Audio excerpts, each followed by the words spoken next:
영원한 것이 아니라 마감할 때가 있습니다. 끝이 있습니다. 그 예루살렘 성전이 아주 웅장했는데 그 당시에는 아주 엄청나게 웅장했는데 제자들이 예수님께 그 성전을 자랑을 했어요. 예수님 이 성전 아주 웅장하지요, 아주 훌륭하지요 하니까 그때도 그 성전이 완공되어 있지 않고 건축 중에 있었던 때입니다. 그런데 예수님은 그것을 보고 야, 이 성전 돌 하나도 돌 위에 남지 않고 다 허물어지리라 그랬어요. 이것은 그 건물에 대한 예언도 되지만은 영적인 예언도 됩니다. 영적인 예언도. 그래서 제자들이 야, 이와 같은 훌륭하고 웅장한 성전이 돌 하나도 돌 위에 남지 않을 정도로 허물어진다면 세상에 남을 것이 뭐가 있겠느냐. 이거는 정말 세상 세상에 다 끝날 때나 이루어질 일이다 생각해서 제자들이 예수님 앞에 물어봅니다. 예수님, 어느 때에 그런 일이 일어나고 또 세상 끝에는 무슨 징조가 있습니까 물어봤어요. 그러니까 예수님께서 하시는 말씀이 세상 끝에 가면 끝날에는 거짓 선지자들이 많이 나오고 사람들이 너희를 미혹하니까 사람의 미혹을 받지 않도록 주의하라 그랬어요. 그게 마지막 때 이 세상을 하나님이 다 정리하고 마지막 때의 한 징조라는 겁니다. 그런데 이스라엘 나라도 이스라엘과 유다가 갈라져서 마지막 망할 때가 그 증상이 어떻게 했느냐. 이스라엘 망할 때도 천지사방에 산당들이 많이 있었어요. 그러니까 말로는 하나님을 섬긴다고 하면서 산당을 짓고 섬기는데 거기에 산당에서 뭘 섬기느냐. 우상을 섬기는 거예요. 미신을 섬기는 거예요. 여기 이거 섬기면 복 받는다. 그래서 하나님이 그걸 아주 싫으셔가지고 이스라엘 백성을 망하게 합니다. 적군을 보내서 바벨론을 통해서 이스라엘 나라를 초토화시켜버리고 포로로 끌려가서 바벨론에서 포로로 70년이나 포로 생활을 하게 해요. 그러니까 그때 마지막 때도 이스라엘이 망할 때 전국 각지 천지사방에 산당들이 많이 있었어요.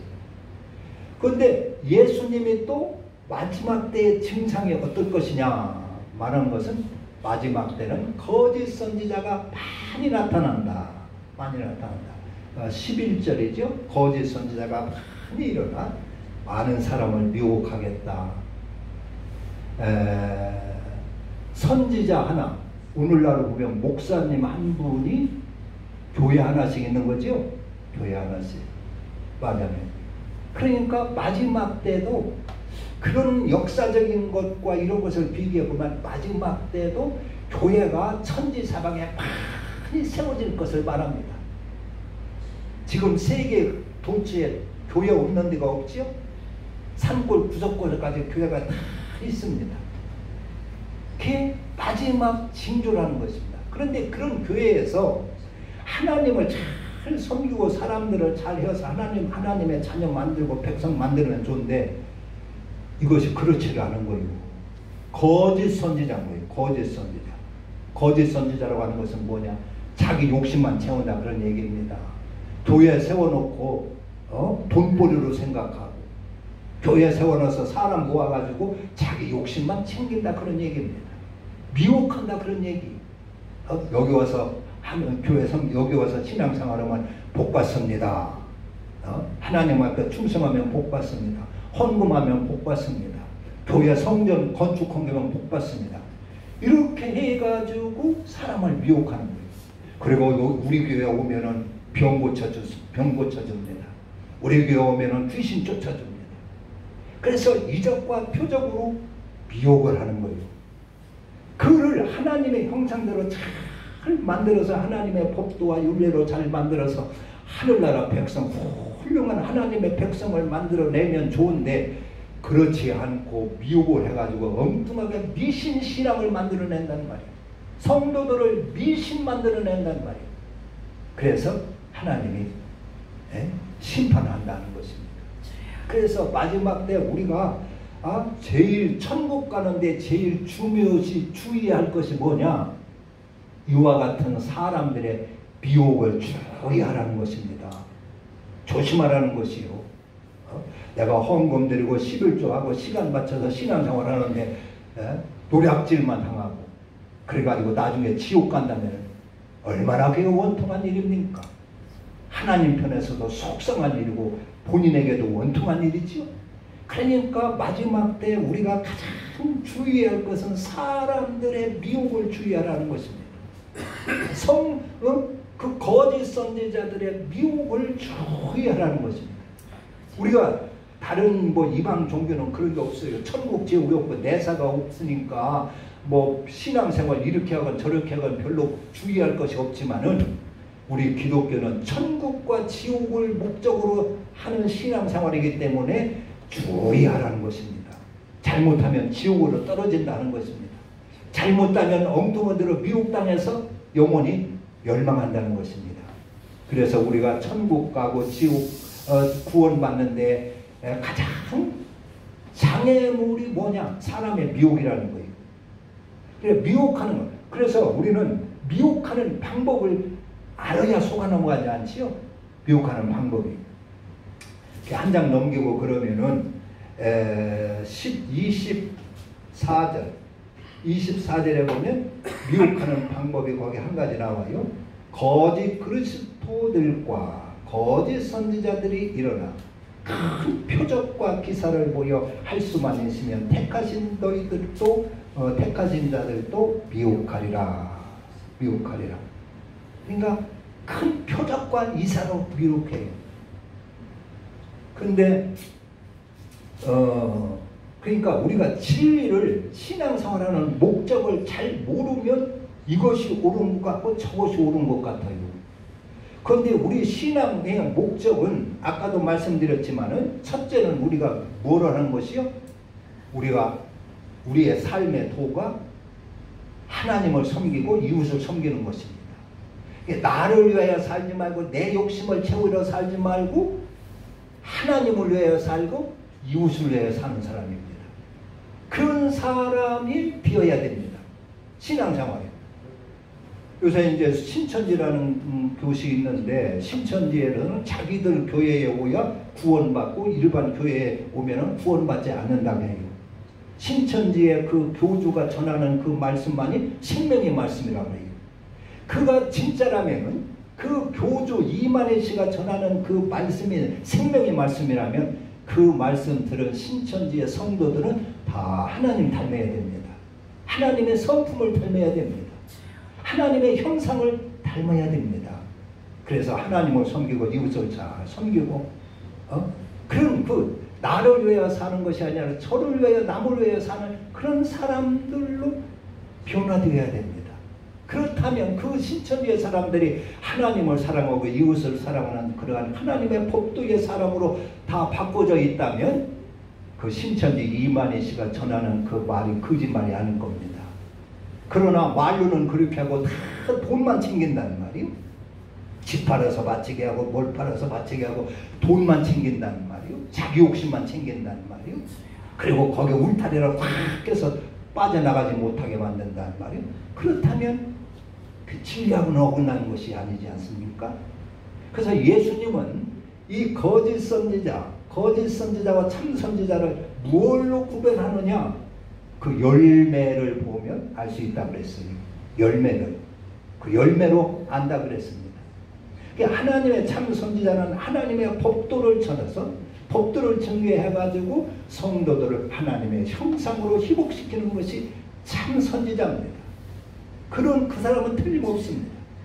하나님의 법도를 전해서 성도들 하여금 죄성을 버리게 하고 미움을 버리게 하고 욕심을 버리게 하고 성질을 버리게 하고 고집을 버리게 해서 하나님의 형상으로 잘 희복시켰다면은